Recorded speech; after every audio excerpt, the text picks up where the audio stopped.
Hello students, आप लोगों का बहुत बहुत स्वागत।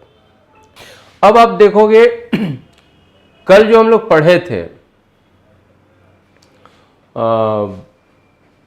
यानी गुप्ता का लास्ट क्लास कल हमने किया था और उसमें आपको उत्तरवर्ती गुप्ता के काल में बिहार की जो स्थिति, ठीक है, और साथ साथ हम बता रहे थे कि भाई बिहार में क्या स्थिति था। फिर वो बंगाल में गौड़ वंश का बात कर रहे थे, ठीक है। साथ साथ हम लोग हर्षवर्धन का बात कर रहे थे, इसलिए कि इन सब का कहीं ना कहीं इंटरफेयर रहा है बिहार में। तो उससे रिलेटेड जो भी इम्पोर्टेंट फैक्ट था उसका हम लोगों ने बात कर लिया, ठीक है। और बिहार से रिलेटेड जो बहुत इम्पॉर्टेंट या बिहार से एकदम डायरेक्ट जो बिहार के हिस्ट्री का चैप्टर है और हिस्ट्री का भी महत्वपूर्ण चैप्टर है, बहुत कम आ रहा है। संध्या बोल रही है मेरा टेस्ट नंबर बहुत कम आ रहा है। संध्या आप उसको पढ़िए। मेरा जो बिहार स्पेशल में जो हम क्वेश्चन देते हैं, एक भी क्वेश्चन जो पढ़ाया जाता है और जो आपका पीडीएफ जाता है उसके बाहर तो होता नहीं है, ठीक है। और घर से करें तो फिर नंबर क्यों कम आ रहा है भाई? तो आप उसको पढ़िए, सुधारिए, अच्छा फिर से अच्छा भी नंबर आएगा, इसमें ज़्यादा घबराने की ज़रूरत नहीं है। आप कीजिए, ठीक है। और बहुत ये कम से कम है कि ऑनेस्टली आप कर रहे हो कि भाई मेरा कम नंबर आ रहा है, तो आप ये रियलाइज तो कम से कम कर रहे हो, ठीक है। तो ये बहुत बड़ी चीज़ है, आप उसको पढ़िए। और एक चीज़ और लोग बताते होंगे, और साथ साथ जो एक आपके सामने इस मेंटरशिप प्रोग्राम में एक सक्सेसफुल पर्सनालिटी जो रिसेंटली ही कुछ समय पहले सफल हो करके जो आप बनना चाह रहे हो वहाँ पहुँचे हुए हैं, ठीक है। तो उनका भी मोटिवेशनल स्पीच आपके सामने आता है, तो वो जैसा कह रहे हैं वैसा कीजिए। हमेशा तो यही कहते होंगे ना भाई, रेगुलर पढ़ो, डिसिप्लिन पढ़ो और टेंशन मत लो, तनाव में नहीं रहो, ठीक है। हम लोग क्या करते हैं ना, थोड़ा सा ज़्यादा टेंशन, कैसे करेंगे, क्या करें, अरे ये सब बात छोड़ दो। जो करने के लिए मिल रहा है और इतने लोगों के द्वारा फ्रेम्ड करके आपको चीज़ दिया जा रहा है, ठीक है, तो आप उसको पढ़ते जाइए ना। जैसे पिछले क्लास में हमने पढ़ा था, लोग बोल रहा था कि भाई साहब ये बताइए कि इसको किस किताब से पढ़ें, क्या से पढ़ें। अरे वही तो आपके मतलब कि वो आपका प्रेशर कम हो, ठीक है, आपको उन सारी चीज़ों को सर्च न करना पड़े ज़्यादा, इसीलिए तो ये सारा चीज़ तैयार करके आपको टॉपिक वाइज कराया जा रहा है। तो इसी को कीजिए ना, इससे बाहर नहीं होगा, ठीक है। और इससे अगर बाहर होगा तो किसी भी किताब को पढ़ लीजिएगा तो उसके अंदर का भी नहीं, मतलब एक किताब का, हम ये नहीं कह रहे हैं कि अल्टीमेट हम ही सब चीज़ दे रहे हैं, ठीक है, लेकिन कितना चीज़ पढ़िए, कितना बुक पढ़िएगा, ठीक है, टाइम का भी है। तो आप इसको कीजिए, ठीक है। और जो क्वेश्चन दिया जा रहा है उसको कीजिए, जो असाइनमेंट दिया जा रहा है उसको कीजिए, ठीक है। और इस रेगुलरिटी को मेंटेन करने के लिए काफ़ी हम कोशिश हम लोग करते हैं। खास करके हम अभी जो, जैसे आज हमको फीवर ही था, आज हम नहीं चाह रहे थे कि भाई क्लास, फिर हमको याद लगा कि नहीं चलो भाई जितना कंटिन्यू हो रह सके उतना करना है, ठीक है। फिर भी हमने एक लिया, दबाव लिया और सोचा कि चलो उतना करा देते हैं। तो इसलिए कि ये नहीं कि हम आएंगे तो बहुत कुछ आपको दे देंगे, अरे क्या देंगे, कोई टॉपिक बताएंगे, उस टॉपिक पर बिहार से रिलेटेड इंपॉर्टेंट फैक्ट्स क्या है वो देंगे, थोड़ा बहुत उसके आसपास का चीज़ समझा देंगे, यही इतना करना है। हाँ, करना आप ही को है, आप ही को उसको रिवीजन में लेना है, आप ही को उसको पढ़ना है, ठीक है। हमसे ज़्यादा आपको शेयर होना है। हम लोगों को क्या है, ये इंपॉर्टेंट फैक्ट है जी, दे दिए, लेकिन वो इंपॉर्टेंट फैक्ट याद रहे और क्वेश्चन पर सही बने, ये आपके ऊपर जाता है। तो आपको ज़्यादा सिंसियर रहना है, ठीक है। और बड़ा आराम से रिलैक्स होकर के करते जाओ, कॉन्फिडेंस खुद बढ़ता है। जैसे अभी एक कैंडिडेट बोल रही हैं कि भाई हमारा नंबर कम आ रहा है, तो नंबर कम आ रहा है तो नंबर ज़्यादा आएगा, नंबर ज़्यादा आएगा तो आपको अच्छा लगेगा, फिर आएगा। एक वीकेंड टेस्ट का भी गया होगा आप लोगों का, अभी तो हम बात नहीं की है लेकिन गया ही होगा, वो 50 क्वेश्चन बिहार स्पेशल का भी था, ठीक है। तो उसमें हमको लग रहा है कि आधा क्वेश्चन जो था वो जो हम लोग पढ़े हैं उसी से था, लेकिन उसके बाद भी कुछ बेसिक बिहार का नॉलेज का जो वो हम जैसे कि किसी पर्सनालिटी का, किसी प्लेस के बारे में कुछ इस तरह का कुछ फैक्ट्स हमने डाल दिया था, और वो ऐसे ही नहीं डाल दिया था, ये मत सोचो कि कुछ डालना था तो डाल दिया था, ठीक है। वो मेरा एक्सपीरियंस जो कहता है, ठीक है। आप क्वेश्चन भी देखोगे तो लगेगा कि नहीं भाई ये क्वेश्चन हो सकता है, ठीक है। तो देखो अंतर क्या है, पढ़ तो आप भी रहे हो, आप भी ग्रेजुएट पोस्ट ग्रेजुएट हो, सामने वाला भी पढ़ा रहा है तो वही क्वालिफिकेशन होगा ना, कुछ ऐसा तो नहीं कि लेकिन यहाँ अंतर क्या है, यहाँ अंतर है एक्सपीरियंस का, ठीक है। मोटा मोटी भाई जितना आप लोग का एज होगा उतना तो इस फील्ड का एक्सपीरियंस हो गया है, ठीक है। तो वो एक्सपीरियंस हम लोग को दिखता है कि हाँ भाई ये चीज़ है, ये एग्ज़ाम के अकॉर्डेंस है, तो उसको आपके सामने दिया जाता है, ठीक है। तो हमको नहीं लगता है कि उस पर ज़्यादा आपको इधर उधर करना है, उसको आप पढ़िए। और नागेंद्र मिश्रा अनुभव गो जियो का थी टॉपिक, जियो का जियोग्राफी का थी टॉपिक, पता नहीं क्या लिख रहा है उसमें, कुछ जियोग्राफी का भी टॉपिक डाले थे क्या, कुछ क्वेश्चन डाले थे क्या 50 में, एक दो क्वेश्चन होगा। तो हम लोग बिहार सामान्य परिचय करके पढ़े हैं ना, तो उसमें कुछ ज्योग्राफी का बात डाले थे, इसीलिए उसमें एक दो क्वेश्चन होगा ज्योग्राफी का, ठीक है। और ऐसा नहीं वो वीकेंड वाला जो है वो पूरी तरह जो पढ़ रहे हैं उसी पर नहीं होगा, थोड़ा बहुत क्वेश्चन इधर उधर का भी होगा, क्योंकि जो पढ़ रहे हैं उसका तो रोज क्वेश्चन 20 को रही रहा है ना।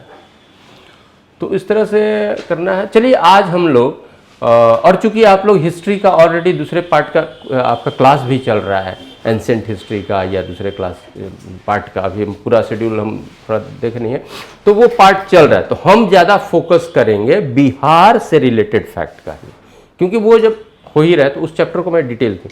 हाँ, चूंकि मौर्य भारतीय इतिहास का मुख्य पार्ट है, तो भाई बिहार का भी तो मुख्य पार्ट है, इसीलिए हमने उसको डिटेल।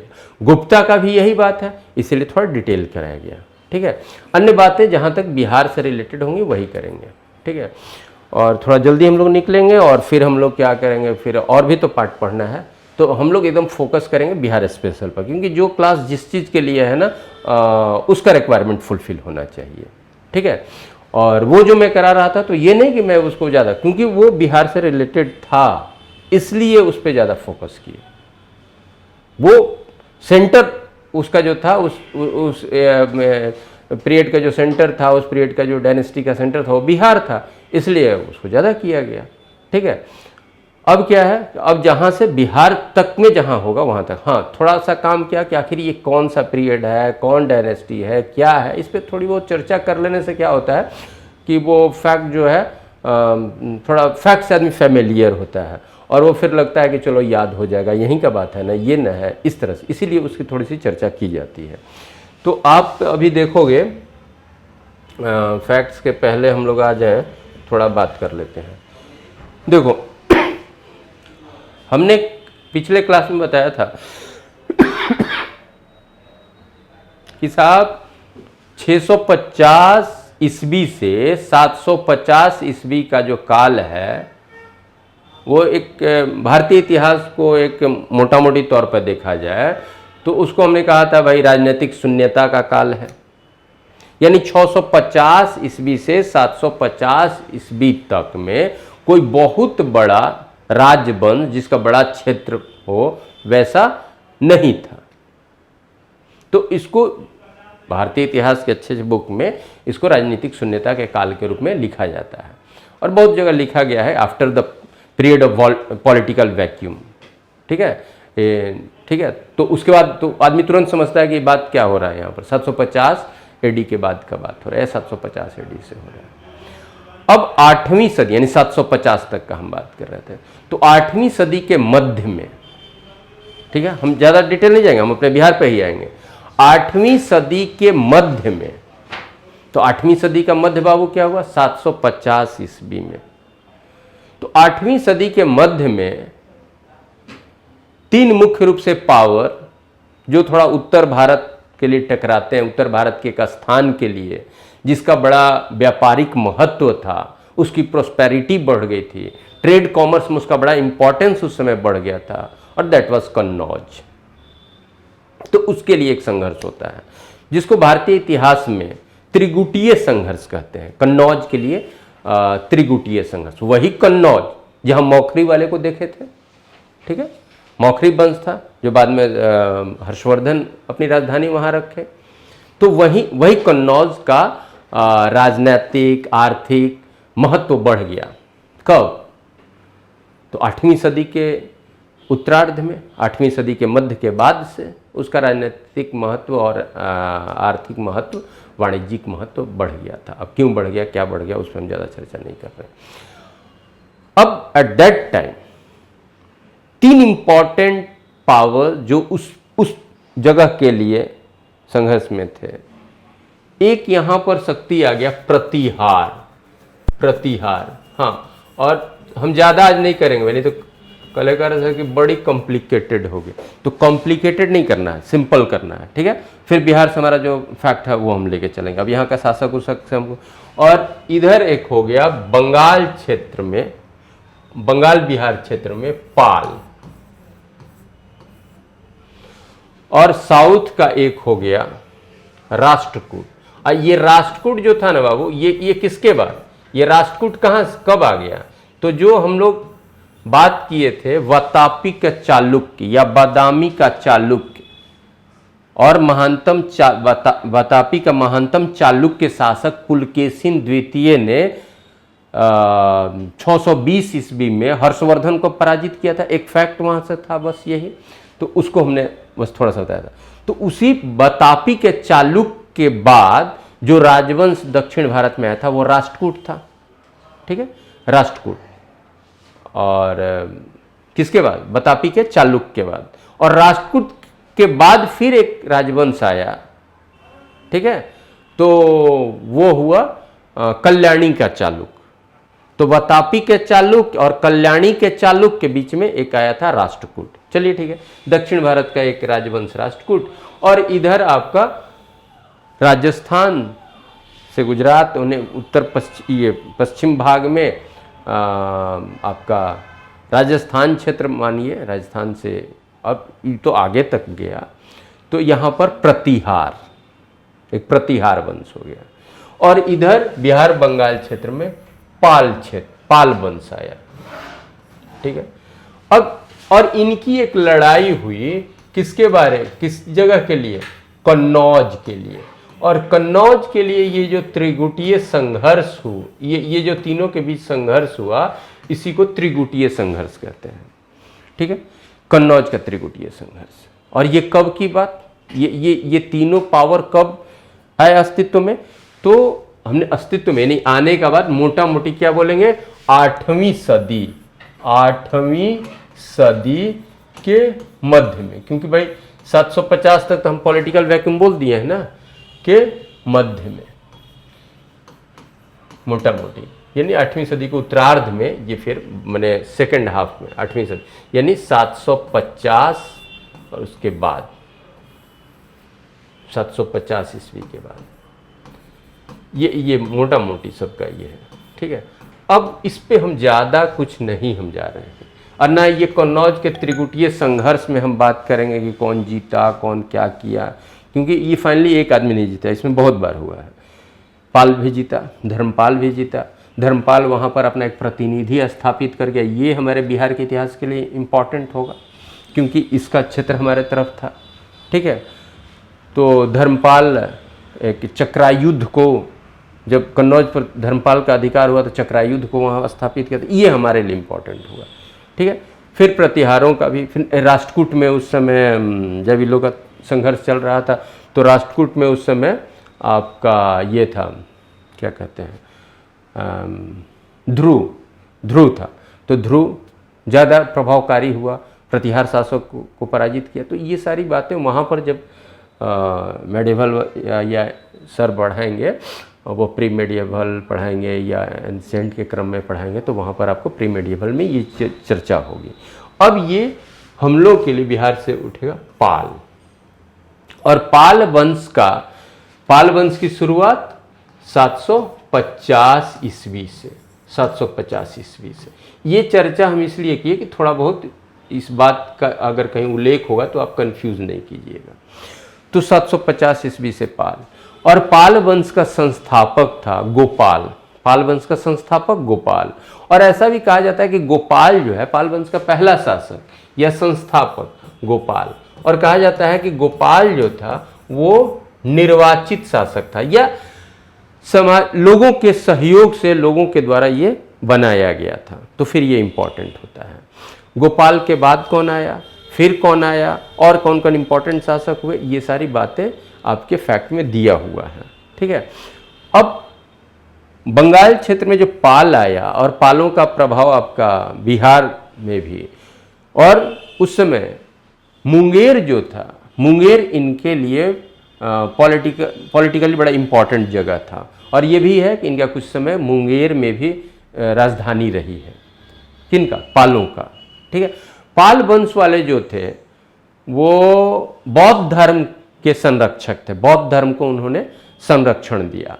अगर कहा जाए तो उस समय जैसे मान लो कि मेडिएवल तक आने, यानी अंतिम रूप से कोई राजवंश जो भारत में हो जो बौद्ध धर्म को संरक्षण देने वाला मुख्य राजवंश में, उधर हर्षवर्धन को आप देख लिए। ठीक है। ठीक है। गुप्ता ने वैष्णव धर्म, भागवत धर्म को कहा, जैसे ठीक है, वैष्णववाद को लिया, विष्णु की प्रधानता को लिया, लेकिन गुप्तों ने बौद्ध धर्म का विरोध नहीं किया है। ठीक है। बौद्ध धर्म का विरोध नहीं किया है। अब उसके बाद बौद्ध धर्म का बहुत बड़ा जो संरक्षक हुआ, प्रश्रयदाता हुआ, तो आपको दिखता है उधर हर्षवर्धन। और उसके बाद उस पॉलिटिकल वैक्यूम, हर्षवर्धन का काल आप जान रहे हो ना, 606 से 647, और 650 से हम बोलिए देखिए पॉलिटिकल वैक्यूम। उसके बाद 700 से देख रहे हो, 750 से, और 750 से ये जो पावर था पाल, इन लोगों ने बौद्ध धर्म को काफ़ी संरक्षण दिया। ठीक है। और इनका कौन कौन शासक हुआ, तो शुरू में आप अभी स्लाइड पे हम लोग का कुछ शासक का नाम आएगा, उसको देख लेंगे। 2-3 शासक जो शुरू का है उसी का नाम रखे हुए हैं। उसके बाद फैक्ट है, वो भी बहुत, ये नहीं कि पहले ये पहले ये पहले ये, आप उन सारे फैक्ट्स को पढ़ जाना है। ठीक है। तो फैक्ट पढ़ के भी हम समझा देंगे कि यहाँ क्या इम्पॉर्टेंट है। और उसी संदर्भ में पालों के बाद, पाल का जब डिक्लाइन हो जाता है पालों के बाद, तो आप देखोगे कि सेन लोग आता है। ठीक है। सेन वंश। ठीक है। ऐसे टाइटल उटल तो कहीं, जैसे आदित्य सेन की हम बात कर रहे थे, अब ये नहीं कि वो सेन वंश का था। ठीक है। तो एक फिर सेन वंश आता है, सामंत सेन जिसका संस्थापक कहा जाता है, लेकिन उसका डिटेल से हमको कोई लेना देना, वहाँ भी हमको बहुत कुछ नहीं है। तो वहाँ आ गया सेन वंश। अब सेन वाले जो थे वो शैव धर्म के ज़्यादा, मतलब कि शैव धर्म को मानने वाले थे। ठीक है। और फिर सेन के बाद एक कैवर्त भी हुआ, लेकिन कैवर्त का बिहार उहार में कुछ खास नहीं था। बिहार का क्षेत्र जो कुछ हुआ वो सेनों के हाथ में ही था। ठीक है। और फिर सेन के साथ बिहार के राजा का, ठीक है, कर्नाट वंश एक था हमारा। ठीक है। तो कर्नाट वंशीय शासक का उससे टकराव होता है सेनों के साथ, और सेन के साथ जब टकराव होता है तो उसके बाद आपका फिर यहाँ पर तुर्क आक्रमण की बात आ जाती है। ठीक है। और इसलिए कर्नाट वंशीय शासक जो था वो तुर्कों को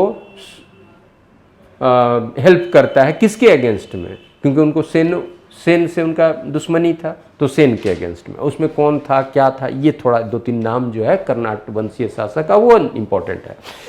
फिर पाल वंश से इम्पोर्टेंट जो क्वेश्चन, इस बार भी शायद क्वेश्चन रहा था कि भाई धर्मपाल क्या किया, कौन सा, बौद्ध महाविहार यानी बौद्ध विश्वविद्यालय भी आप कह सकते हैं।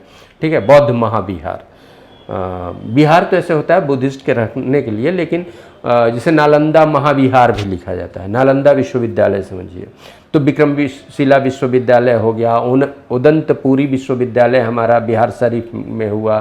ठीक है। उसी समय ये लोग अपना जगदल और सोमा विश्वविद्यालय जो अभी बांग्लादेश में पड़ेगा, तो इन सारी बातों से रिलेटेड कुछ फैक्ट्स जो हमारा है वो सब होगा। ठीक है। फिर गोपाल जो था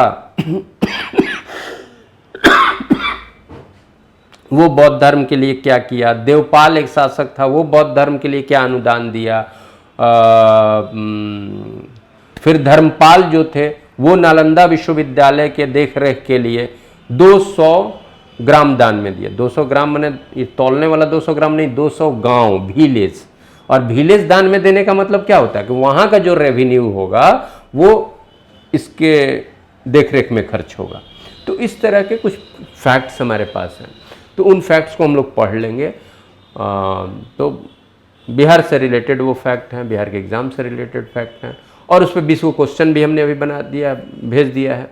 तो वो जो क्वेश्चन बनाइएगा ना तो एकदम सिलसिलेवार नहीं मिलेगा, क्योंकि सिलसिलेवार तो हमने फैक्टों नहीं लिखा है, इसलिए कि भाई पाल डायनेस्टी से रिलेटेड आपका फैक्ट है, आप उसको पढ़ लो, ठीक है। अब क्या है कि वो क्वेश्चन जब बनाइएगा ना तो थोड़ा पढ़ लीजिएगा, 2, 2.5, 3 पेज में जो भी होगा तो इसको पढ़ लीजिए, फिर क्वेश्चन तो एक एक बनेगा, क्योंकि वही से क्वेश्चन है फ्रेम्ड है। फिर आप जो असाइनमेंट लिखिएगा तो थोड़ा सा बिंदुवार लिखा हुआ है तो थोड़ा उसको पढ़िए अपने हिसाब से, उसको हमने कहीं 3 तथ्य, 4 तथ्य, महत्वपूर्ण बात, इस तरह उसके लिखने से क्या होगा ना कि आप जो पढ़े हो ये आपका एक तरह से रिवाइज हो जाएगा, ठीक है। तो हम लोग देखते हैं जो स्लाइड में अभी हम लोग का है,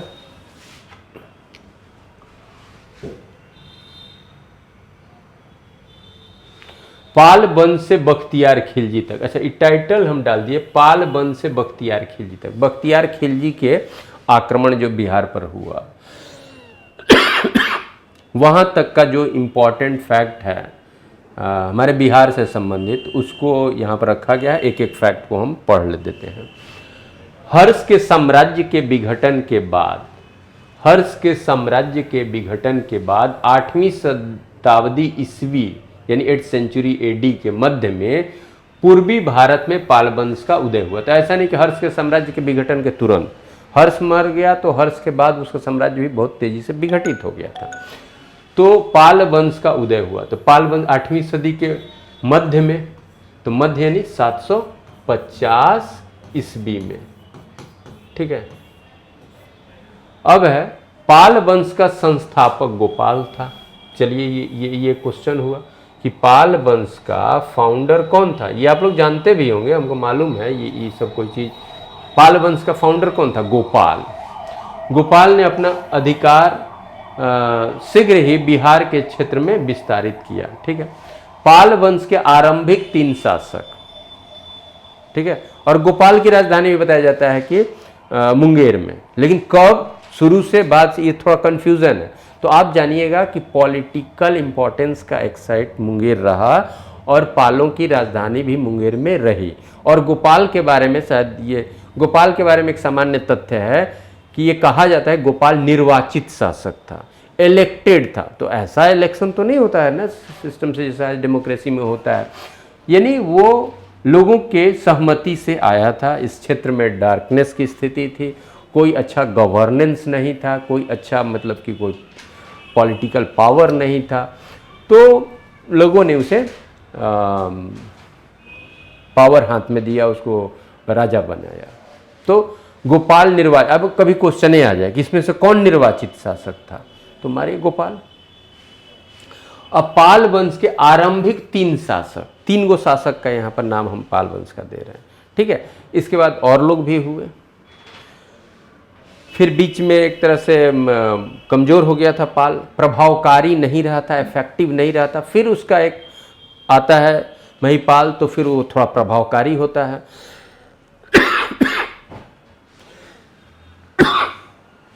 तो पहला शासक है गोपाल 750 एडी से 770 एडी, ठीक है, 20 वर्ष का।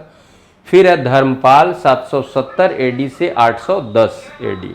और ये कन्नौज का जो त्रिगुटीय संघर्ष में, कन्नौज के त्रिगुटीय संघर्ष में यही शामिल हुआ था। कन्नौज का त्रिगुटीय संघर्ष जो था, त्रिगुटीय संघर्ष जो था, इसमें ये धर्मपाल था।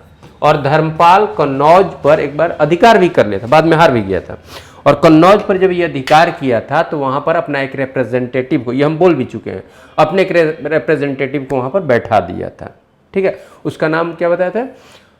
ठीक है, चक्रायुद्ध। चक्रायुद्ध को उसने कन्नौज पे बैठा दिया था, ठीक है। तो ये सब क्वेश्चन हम लोग का बनता है, ठीक है। वहाँ से ईयर ओवर नहीं पूछेगा कि किस साल, अरे इसका जो शासनकाल है उसी के आसपास रहेगा बीच में, ठीक है।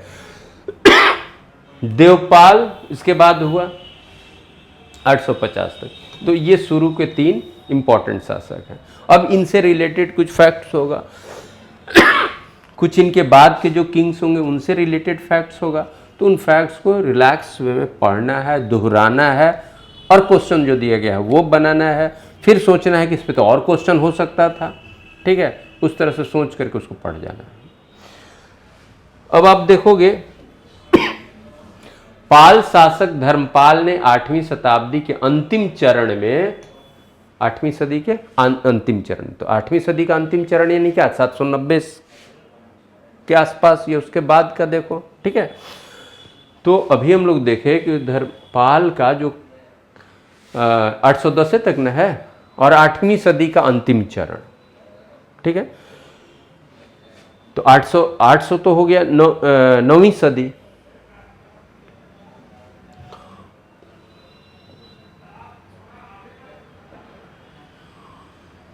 अंतिम चरण में कन्नौज पर आक्रमण किया था, ठीक है।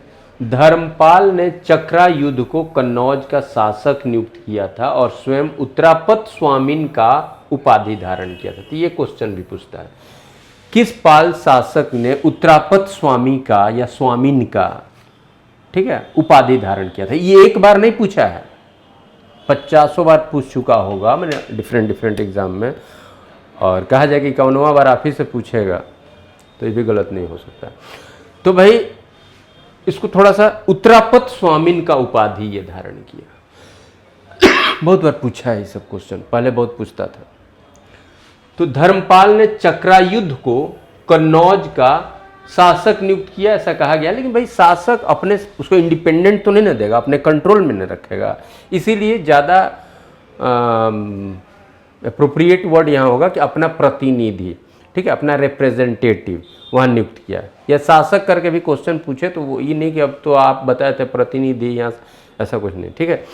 तो वहाँ पर उसको वो डिप्यूट किया, किसको, चक्रायुद्ध को। कहाँ, कन्नौज में। और कौन सा टाइटल, कन्नौज जीत के उपलक्ष्य में कौन सा टाइटल, अपने को क्या कहा, उत्तरापत स्वामीन या स्वामी। धर्मपाल के पुत्र देवपाल ने प्रयाग ज्योतिषपुर नेपाल उड़ीसा के क्षेत्र में अपनी सत्ता का विस्तार किया। अब देखो इधर जो था ना मामला कि भाई राष्ट्रकूट, प्रतिहार, ये प्रतिहार जो थे इनको गुर्जर प्रतिहार भी कहा जाता है, ठीक है। और ये कभी ना कभी किसी राजनीतिक पार्टी से जुड़े होंगे, मतलब पार्टी नहीं कहने का मतलब पावर से, ठीक है। प्रतिहार का मतलब ऐसे होता है भाई द्वारपाल होता है, तो इस तरह से उनकी कुछ इतिहास होता है, ठीक है। वो लक्ष्मण जी के वंशज के रूप में भी अपने को करते हैं, तो वो सब अलग की बात है। तो प्रतिहार एक पावर हुआ था इधर, ठीक है। इधर पाल था, पाल का एक महानतम अगर कहा जाए तो धर्मपाल, ठीक है। और दक्षिण में एक हम बता रहे हैं राष्ट्रकूट। और बात किसके लिए, कन्नौज के लिए। क्यों, क्योंकि कन्नौज का बड़ा ही महत्व हो गया था, खास करके आर्थिक महत्व, व्यापारिक वाणिज्यिक महत्व उसका बहुत था, ठीक है। तो उस पर अधिकार के लिए ये तीनों कर रहे हैं, कोई कमजोर था नहीं। अब हम चूंकि बिहार के इतिहास के क्रम में ये करें, धर्मपाल उस पर अधिकार किया था, बाकी उत्तरी गुटिया संघर्ष वाली बात अब पढ़ेंगे ही। उसमें आप देख रहे हो यहाँ पर एक ध्रुव का बात कहते हैं, तो यहाँ पर जब, और ये अल्टीमेट अंतिम रूप से धर्मपाल के हाथ में कन्नौज नहीं रहा, फिर इसके हाथ से छिनाया भी। तो जब धर्मपाल कन्नौज पर अधिकार किया तो वहाँ पर अपना एक रिप्रेजेंटेटिव को बैठा दिया, ठीक है, और उसका नाम चक्रायुद्ध। और इस उपलक्ष्य में, इस जीत के उपलक्ष्य में उसने उत्तरापत स्वामीन का विरुद्ध उपाधि धारण किया, ठीक है। अब है उसका पुत्र, धर्मपाल का एक पुत्र देवपाल, ठीक है। और देवपाल ने, अब हाँ ये बता रहे थे कि इधर चूंकि नॉर्थ के इस मामले में, ठीक है, उत्तर मध्य में बहुत बड़ी बड़ी शक्तियां लड़ रही थी। देवपाल सोचा कि भाई बड़ा मुश्किल है उधर, तो भाई ये साम्राज्य एक्सटेंड करना है तो कोई जरूरी है कि वहीं करेंगे, ठीक है। तो वो थोड़ा दूसरे तरफ ध्यान दिया जहां अन्य लोगों का ध्यान नहीं था, ठीक है। यानी साउथ में अभी कौन था, राष्ट्रकूट था। और राष्ट्रकूट के कंटेम्प्रेरी साउथ में कौन चल रहे थे, राष्ट्रकूट के साथ साउथ में कौन चल रहा था। जैसे वातापी क्या चालुक था तो पल्लव था। मोटा मोटी जब राष्ट्रकूट आया तो पल्लव के बाद, अब ऐसा नहीं कि इधर बदल रहा तो उधर एकदम तुरंत उसी समय बदला, लेकिन लगभग में पल्लव के बाद कौन आ गया, कांची के पल्लव के बाद तंजौर का चोल आ गया, ठीक है। और चोल जो इस साइड वाला जो है ना, चाहे तो पल्लव चाहे चोल जो बताए थे, वो सब बहुत नॉर्थ के लिए कभी सोचा ही नहीं, ठीक है। वो उससे अच्छा है कि चल जाएगा साउथ ईस्ट देखने, ठीक है। और ये इधर वाला पार्ट थोड़ा सा, क्योंकि वाकाटक का भी संबंध देखे हो, चालुक भी ऊपर जाके लड़ा, और उसके ही क्षेत्र में जब राष्ट्रकूट आया तो वो भी कन्नौज के लिए थोड़ा प्रयास किया, और प्रभाव और सबसे मजबूत रहा भी। लेकिन ज़्यादा साउथ वाला पावर जो होता है, जनरली पूरा हिस्ट्री उठा कर देखोगे, नॉर्थ में आता भी है तो टिकता ज़्यादा दिन नहीं है, ठीक है। ये नहीं कि वो कमजोर होने, वो वहाँ से खिसक लेता है, ठीक है। जैसे आप देखते हो कि भाई कन्नौज जो था तो सतवाहन भी कुछ दिन के लिए चढ़ा था, ठीक। कन्नौज को तो आखिर उसने रिप्लेस किया था ना, फिर वो साउथ की तरफ चले गए। फिर आप देखो तो कौन देख रहा था, फिर आपको नॉर्थ वेस्ट से जो पावर, बाहरी जो पावर आए थे, ग्रीक, पार्थियन, सब कुषाण, और मुख्य रूप से किसका इधर उत्तर मध्य के तरफ प्रसार हुआ, कुषाणों का। तो साउथ वाले का नॉर्थ तरफ जाने की प्रवृत्ति, थोड़ी टेंडेंसी पॉलिटिकली कम रही है। ऐसे भी कौन साउथ का आदमी आकर के पटना में कोचिंग खोज रहा है, नहीं खोज रहा है। कौन साउथ का लड़का आकर के नॉर्थ इंडिया, खास करके हमारे यहाँ इंजीनियरिंग कॉलेज में एडमिशन है, MBA के एडमिशन के लिए दौड़ रहा है, नहीं ना। लेकिन चले जाओ साउथ में, कर्नाटक में चले जाओ, हमारे यहाँ के लड़के घूम रहे हैं, इस कॉलेज में काउंसलिंग, उस कॉलेज में, यहाँ वहाँ, ठीक है, जॉब करने के लिए भी जो है। तो एक संस्कृति का भी प्रवाह अगर आप कीजिएगा तो नॉर्थ से ही साउथ की तरफ जाए, लेकिन साउथ में जब जाता है तो टिकता है।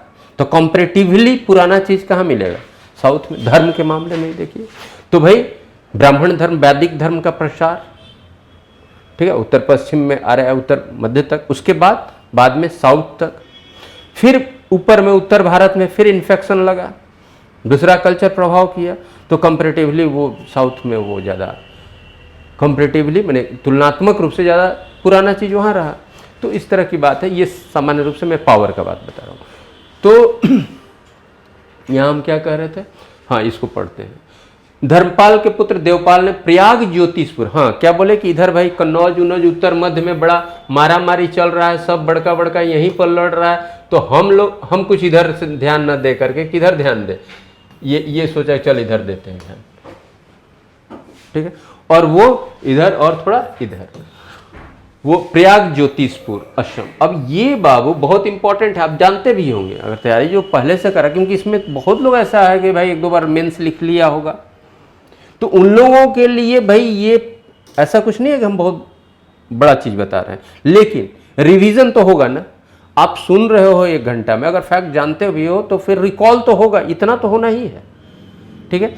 और जो नए स्टूडेंट हैं जिनकी तैयारी हो रही है, उनके लिए तो बहुत बड़ी चीज़ है भाई कि आपको बहुत कुछ करने के बजाय आपको परोसा हुआ चीज़ आ रहा है, कुछ समझाया जा रहा है, फैक्ट आपको दे दिया जा रहा है, आप बस उसको समझते हुए याद कर लो। याद क्या करना है, उसको बार बार रिवाइज करो, क्वेश्चन बनेगा, क्वेश्चन प्रैक्टिस भी दिया जा रहा है। अब इससे ज़्यादा क्या हो सकता है। तो धर्मपाल के पुत्र देवपाल ने प्रयाग ज्योतिषपुर, तो क्या मैं बता रहा था, असम का पुराना नाम प्रयाग ज्योतिषपुर, निम्न में से किसे प्रयाग ज्योतिषपुर, क्वेश्चन में भी डाल दिए हैं। खैर यहाँ क्वेश्चन का आंसर हम, चलो ठीक है। फिर नेपाल उड़ीसा के क्षेत्र में अपनी सत्ता का विस्तार किया, ज़्यादा इंपॉर्टेंट है असम, ठीक है। देवपाल ने जावा के शैलेंद्र वंशीय, मैंने धर्मपाल का बेटा देवपाल ने जावा के शैलेंद्र वंशीय, अब ये शैलेंद्र वंश का शासन कहाँ, जावा सुमात्रा कहाँ, दक्षिण पूर्व एशिया, नहीं वो जो द्वीप, तो वहां का, अब वहां पर भी हिंदू धर्म का प्रसार हुआ था। अब कब हुआ था, क्या हुआ था, ये छोड़ दो। तो शैलेंद्र वंशीय शासक बालपुत्र देव, ये इंपॉर्टेंट है, उनके कहने पर नालंदा में एक बौद्ध विहार, बौद्ध मंदिर जो लिख दे, ठीक है, से मंदिर बिहार में अंतर है, लेकिन कहीं मंदिर लिखता है कहीं बौद्ध विहार, तो उसके लिए 5 गो गांव, ठीक है, 5 ग्राम दान में दिया था। तो एक स्टूडेंट बहुत पहले हम लिखवा रहे थे कि भाई विक्रम, ये धर्मपाल 200 ग्राम दान में दिया नालंदा विश्वविद्यालय के, नालंदा महाविहार के देख रेख, तो लिख उख लिया। तब क्लास में जब पहले ज़्यादा लोग लिखवाते थे तो बोलता है सर 200 ग्राम क्या दिया था, ये तो लिखवे नहीं किया। वो 200 ग्राम यानी अपना सोच रहा 200 ग्राम समथिंग कुछ दिया हो, तो यहाँ ग्राम, इसलिए ग्राम लिखना तो हम बंदे कर दिया, अब गाँव लिखो भाई सीधे, ठीक है। तो 200 गांव दान में दिया था। ठीक है, 200 गांव अनुदान में दिया था। यानी साहब उस गांव का जो किसके लिए, नालंदा के एक बौद्ध विहार के देखरेख के लिए, यानी बौद्ध मंदिर छोटा, महाविहार नहीं लिख रहे, महाविहार होगा तो वो नालंदा विश्वविद्यालय हो जाएगा। तो ये क्वेश्चन पूछता है किसके कहने पर, ठीक है, शैलेंद्र वंश यानी बालपुत्र देव ये कहाँ का था, इस तरह का क्वेश्चन कुछ भी यहाँ से पूछ सकता है। और कौन, नालंदा के एक बौद्ध विहार या बौद्ध मंदिर के देखरेख के लिए, ठीक है, दक्षिण पूर्व के शासक शैलेंद्र वंशीय शासक बालपुत्र देव के कहने पर 5 गांव दान में अनुदान में दिया था, यानी उसका रेवेन्यू उस मंदिर के, उस बिहार के खर्च के लिए होगा। ठीक है, बाद में हम आप लोग कमेंट पढ़ लेंगे। फिर देखते हैं, देवपाल बौद्ध धर्म के प्रश्रयदाता के रूप में इतिहास में प्रसिद्ध है। ऐसे पूरे पाल शासक जो थे वो बौद्ध धर्म के पेट्रोनाइजर थे, बौद्ध धर्म के प्रश्रयदाता थे, ठीक है, संरक्षक थे। 11वीं शताब्दी में, अब 11वीं शताब्दी, थोड़ा सा यहां पर जल्दी आ गया और भी नीचे का फैक्ट है। 11वीं शताब्दी में, 11वीं शताब्दी मतलब 1100 ईस्वी के बाद, ठीक है, 11वीं शताब्दी में महिपाल के अधीन पाल वंश का पुनः उदय हुआ। यानी बीच में हमने बताया था ना कि वो फिर पाल वंश का डाउनफॉल हो गया था, फिर महिपाल फिर एक इंपॉर्टेंट हुआ। तो शुरू का महानतम कौन हुआ, धर्मपाल, और बाद के पाल शासकों में इंपॉर्टेंट कौन हुआ, महिपाल। पुनः उदय हुआ। महिपाल ने समस्त बंगाल तथा मगध के क्षेत्र पर अधिकार कर लिया। यहाँ मगध के क्षेत्र कहने का मतलब बिहार क्षेत्र में, और जो पहले जो मगध था उस क्षेत्र में इसका मैंने विस्तार हो गया इसके शासन का। महिपाल के उत्तराधिकारी कमजोर थे। पाल वंश के कमजोर उत्तराधिकारियों का लाभ, ये थोड़ा सा हम जंप इसलिए मारे हैं कि और जो दूसरा है कैवर्त और सेन, उसको इंट्रोड्यूस करा रहे हैं, फिर उसके बाद फिर फैक्ट आपका पाल का आएगा। महिपाल के उत्तराधिकारी कमजोर थे। पाल वंश के मैंने महिपाल के बाद फिर एक महिपाल के पहले के लोग भी कमजोर, सबसे पहले का नहीं, वो 3 जो महंतम थे उनको छोड़ करके महिपाल के जस्ट पहले के कुछ कमजोर, उसके नाम याद करने की जरूरत नहीं है, जितना लिखा हुआ है, जिसका जो काम है बस वही, ठीक है। तो वो भी कमजोर, महिपाल के बाद भी फिर योग्य नहीं हुए। तो कमजोर उत्तराधिकारियों का लाभ उठाकर कैवर्त, ये एक वंश है, कैवर्त तथा सेन नामक 2 नई शक्तियों का बंगाल क्षेत्र में उदय हुआ। तो पाल के बाद बंगाल क्षेत्र में सेन और कैवर्त। और कैवर्त चूंकि इसका जो प्रभाव रहा वो बंगाल में ही रहा, और सेन का जो प्रभाव रहा बंगाल के कुछ भाग में और बिहार के भाग में। कैवर्त के अधीन बंगाल का अधिकांश क्षेत्र आया, जबकि सेन के अधीन उत्तरी बिहार और बंगाल का कुछ क्षेत्र आया। उत्तरी बिहार और बंगाल का कुछ क्षेत्र, उत्तरी बिहार समझ रहे हैं, तो उत्तरी बिहार यानी गंगा के उत्तर, तो उत्तरी बिहार और बंगाल का कुछ क्षेत्र सेन के हाथ में। अब सेन शासकों में विजय सेन तथा बलाल सेन ने अपनी सत्ता का विस्तार करते हुए गया के पूर्व तक अपना नियंत्रण स्थापित किया। तो मुख्य रूप से सेन का में कौन कौन, विजय सेन और बल्लाल सेन का। अराजकता के इसी वातावरण में 12वीं शताब्दी के अंत तक में तुर्की आक्रमण आरंभ हो गया, ठीक है। और कौन आया, बख्तियार खिलजी 1198, ठीक है। तो इतनी बातों को एक बार हम लोग चर्चा कर ले। अब आइए, गढ़वाल वंश के शासक गोविंद चंद्र के मुंगेर ताम्रपत्र में तुरुस दंड नामक कर की चर्चा मिलती है। यह कर इस क्षेत्र के किसान से प्राप्त किया जाता था, और यह कर इस क्षेत्र के किसान से तुर्कों के आक्रमण से सुरक्षा के एवज में प्राप्त किया जाता था।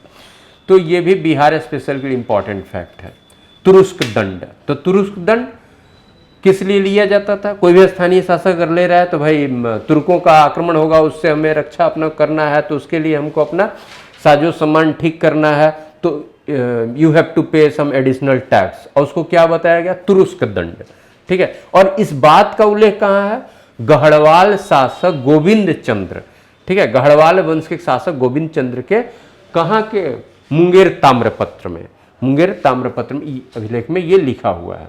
अब ये गढ़वाल कौन आ गया भाई, तो देखो बाद में ये प्रतिहार के बाद भारतीय इतिहास को जब आप पढ़ते हो तो अभी हमने पावर क्या बताया, प्रतिहार, इधर पाल, साउथ में आपका राष्ट्रकूट, और फिर चोल, ये चार को पावर का हमने नाम लिया, साउथ का बात छोड़ दो। प्रतिहार के बाद, प्रतिहार का जबकि प्रतिहार फिर पाल के क्षेत्र तक भी प्रतिहार आ गए थे, ठीक है, प्रतिहारों का एक्सटेंट हुआ और ये लोग दबे हुए थे प्रतिहार से, ये सेन। तो लेकिन फिर प्रतिहार का जब पतन होता है तो विभिन्न राजपूत राज्यों का उदय होता है। लेकिन ऐसा नहीं, वो प्रतिहार के रहते हुए ये पावर के रूप में आ गए थे, ठीक है, चाहे तोमर हो, चाहे फिर आपको चौहान हो, ठीक है, गढ़वाल हो, तो ये पावर, और इनको क्या कहा जाता है, राजपूत राज्य, विभिन्न राजपूत राज्यों का उदय। और उसी समय और फिर क्या है, अब राजपूत राज्यों का उदय है और फिर मध्यकाल आ जाएगा, फिर बाहरी शक्तियों के साथ इन शक्तियों का टक्कर, और फिर आप देखते हो कि और सारी घटनाएं जो फिर आपका, वो तो खैर बहुत पहले ही, जो पॉलिटिकल वैक्यूम के टाइम में ही 712 में मोहम्मद बिन कासिम आक्रमण किया और सिंध से लूटा लौटा। उसके बाद फिर एक मुख्य आक्रमणकारी या मुख्य घटना क्या है, गजनवी का, जो 1001 से आपको 27 तक आक्रमण करता है, 17 बार आक्रमण करता है।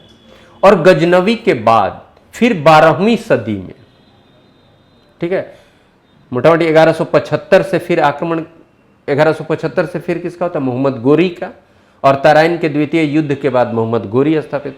तो ये सब, लेकिन उसके पहले पावर के रूप में, इधर पावर के रूप में, उत्तर भारत में पावर के रूप में प्रतिहार के बाद कौन हुए थे, विभिन्न राजपूत राज्यों का शासन था, विभिन्न राजपूत वंशों का शासन था, विभिन्न राजपूत वंश, ठीक है। अब किनका क्या हेडक्वार्टर था, ठीक है, कहाँ के, उसमें भी एक कलचुरी थे, ठीक है। तो कलचुरी तो थे ही। तो इस तरह से राजपूत राज्यों का उदय होता है, ठीक है। तो वो जब मेडिवल पढ़ाया जाएगा तो उन सारी बातों की तो चर्चा होगी ही। यहाँ चूंकि बिहार का हम लोग कर रहे हैं तो उसी में गढ़वाल शासक। अब भाई वो यहाँ क्या करने आया था, इसका बहुत कुछ प्रमाण नहीं है, आप सीधे जानिए। गढ़वाल शासक गोविंद चंद्र के मुंगेर ताम्रपत्र में तुरुस्क दंड नामक कर की चर्चा है, और वो तुरुस्क दंड, उसमें क्या कहा गया है कि ये जो टैक्स लिया जाता था, ठीक है, ये एडिशनल टैक्स है, सामान्य जो टैक्स था उससे अलग चलता होगा। और ये जो टैक्स लिया जाता था किस बात के लिए लिया जाता था, स्क्रीन आप लोगों को दिखना चाहिए भाई, कि तुर्कों के आक्रमण से बचाने के लिए, ठीक है। चलो, पाल शासक बौद्ध धर्मावलंबी थे, बोल ही दिया गया है, तो बहुत बार हुआ। पाल शासकों ने बौद्ध शैक्षिक संस्थाओं को प्रश्रय दिया। विक्रम, अब यहां पर याद कीजिएगा, अभी विक्रमशिला महाविहार की स्थापना धर्मपाल द्वारा की गई थी। आगे लिखा, विक्रमशिला कहाँ, भागलपुर में, ठीक है। तो विक्रमशिला महाविहार या विक्रमशिला विश्वविद्यालय, जहां महाविहार लिखा जाए ना उसको विश्वविद्यालय भी समझिए, शिक्षण, इसीलिए हम लिख दिए थे शैक्षिक संस्थाओं का या शैक्षणिक संस्थाओं का, तो भाई एजुकेशनल इंस्टीट्यूशन। तो विक्रमशिला महाविहार की स्थापना धर्मपाल द्वारा की गई, ठीक है। धर्मपाल ने नालंदा महाविहार के लिए 200 गांव सुधार दिए, दान स्वरूप दिया था, ठीक है, कि उसका रेवेन्यू आएगा तो इसके देखरेख के लिए। उदंतपुरी और जगदल के विश्वविद्यालय भी पाल शासक के काल में स्थापित हुए थे। उदंतपुरी, तो उदंतपुरी जो आपका बिहार शरीफ है ना, इसी को उदंतपुरी या उदंतपुरी कहते थे, ठीक है, बिहार शरीफ। और बिहार शरीफ किस जिला में है, तो नालंदा जिला। नालंदा जिला का क्या है, बिहार शरीफ हेडक्वार्टर है। तो उदंतपुरी और जगदल के विश्वविद्यालय भी पाल शासन काल में ही स्थापित हुए थे। तिब्बत से पाल शासकों के घनिष्ठ संबंध थे। अब जगदल वाला पूछिएगा, लिखा हुआ है, पाल शासकों के काल में ही बौद्ध विद्वान संतरक्षित और अतीश दीपांकर जो थे वो तिब्बत गए थे। तो भाई ऐसा भी छोटा छोटा क्वेश्चन आता है, ये क्या थे, संतरक्षित, अतीश दीपांकर क्या थे, तो भाई बौद्ध मॉन्क थे, ठीक है। किस वंश के काल में ये तिब्बत गए थे, तो आप बोलोगे पाल वंश के लिए। ऐसा सिंपल ही क्वेश्चन रहता है, ठीक है, कोई रिसर्चर नहीं बनना है। बख्तियार खिलजी की आक्रमण के बाद भी शिक्षा प्राप्ति के लिए नालंदा विश्वविद्यालय में बौद्ध भिक्षु धर्मस्वामिनी तिब्बत से आए थे। ये लोग तिब्बत गए थे और तिब्बत का एक मॉन्क धर्मस्वामिनी जो थे वो नालंदा आए थे। कब, बख्तियार खिलजी के आक्रमण, जबकि बख्तियार खिलजी आप जानते हैं नालंदा महाविहार को जला दिया था, नष्ट कर दिया था। बिहार का, वो शायद हम नहीं लिखे, वो तो सब कोई जानता है। बिहार का मुंगेर पाल शासन काल में एक महत्वपूर्ण नगर था और मुंगेर पाल राज्य का राजधानी नगर भी रहा था। ठीक है, उसके पहले राजधानी नगर कहाँ था, ये सब में बहुत कन्फ्यूजन है, उसके लिए चर्चा करने की जरूरत नहीं है। अपना मुंगेर भी उनके पॉलिटिकल पावर का एक इम्पॉर्टेंट सेंटर रहा था, दैट्स ऑल। उदंतपुरी या उदंतपुरी अर्थात वर्तमान बिहार शरीफ में एक मठ तथा विश्वविद्यालय का निर्माण पाल वंश के संस्थापक गोपाल द्वारा कराया गया था। ठीक है, तो एक मठ तथा विश्वविद्यालय किसके द्वारा कराया गया था, गोपाल द्वारा। यहां उदंतपुरी और जगदल विश्वविद्यालय भी पाल शासन काल में स्थापित हुए थे, इसमें हम तो नाम नहीं ना दिए थे। अब उदंतपुरी विश्वविद्यालय जो था या उदंतपुरी महाविहार जो था उदंतपुर बिहार शरीफ में, वो किसके द्वारा, गोपाल के द्वारा। तो ये थोड़ा सा है, आप इसको पहले नाम याद कर लीजिए, उसके बाद जहां जहां जैसे है अपने हिसाब से उसको याद कीजिएगा।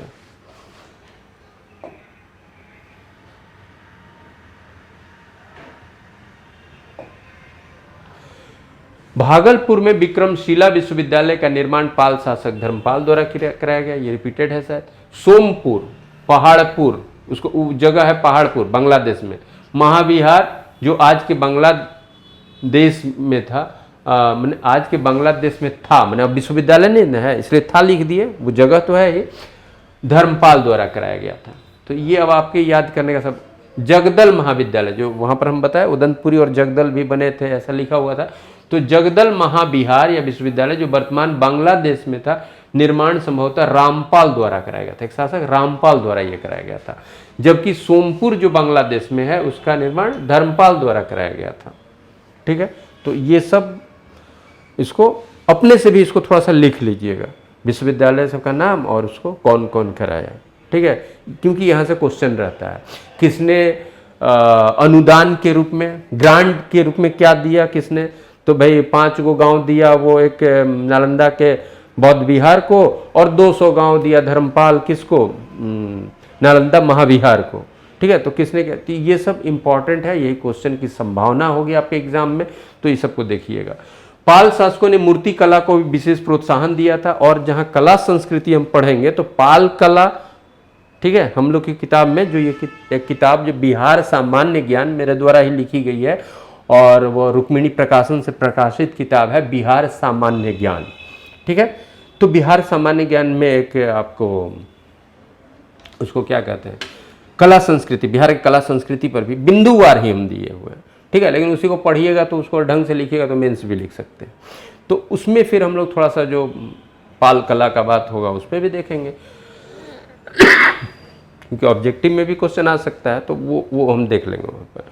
ठीक है, और पाल शासकों ने मूर्ति कला को भी विशेष प्रोत्साहन दिया था, और उन शासकों के काल में गौतम बुद्ध तथा ब्राह्मण धर्म के देवी देवताओं की सुंदर प्रतिमाएं, ये एक काले पत्थर का ज्यादा प्रचलन था उनके मूर्ति में, काले पत्थर में बनाई गई थी।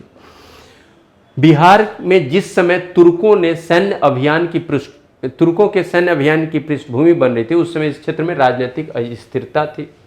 ठीक है, यानी पाल भी बहुत ये नहीं थे, और उस समय सेन आ चुके थे। 11वीं शताब्दी के अंत समय में पालों की सत्ता बिहार में पतनावस्था में थी। पाल शासक रामपाल के शासनकाल, और यहाँ दे दिए हैं, और एक रामपाल का बताया भी कौन सा जगह कौन चीज स्थापित किया था। पाल शासक रामपाल के शासनकाल में लगभग में तिरहुत क्षेत्र में कर्नाट राज्यवंश का उदय हुआ। तो पाल वंश का आपका पतन का समय था, यानी 11वीं सदी के अंतिम दौर में कर्नाट वंश का एक राज्य स्थापित हुआ तिरहुत क्षेत्र में।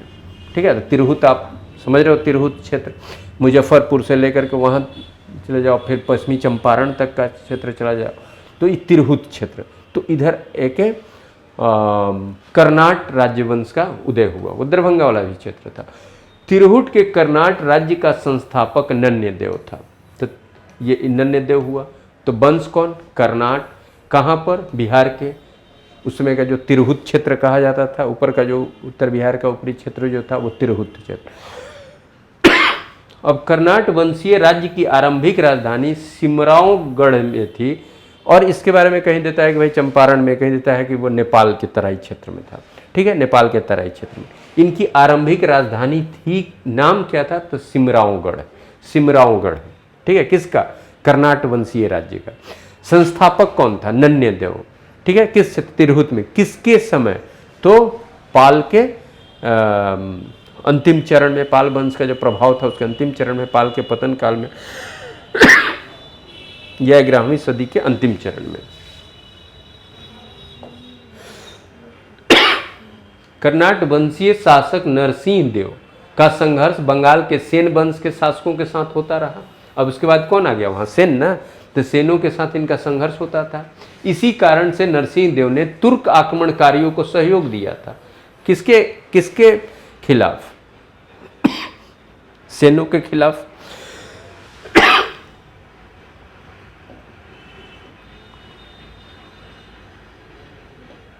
और कुछ छोड़ दिएगा? अच्छा, यहाँ पर तो कुछ फैक्ट्स। तो फिर बख्तियार खिलजी का बात आता है, उसको हम लोग अगले क्लास में करेंगे। थोड़ा सा इरिटेशन भी हो रहा है।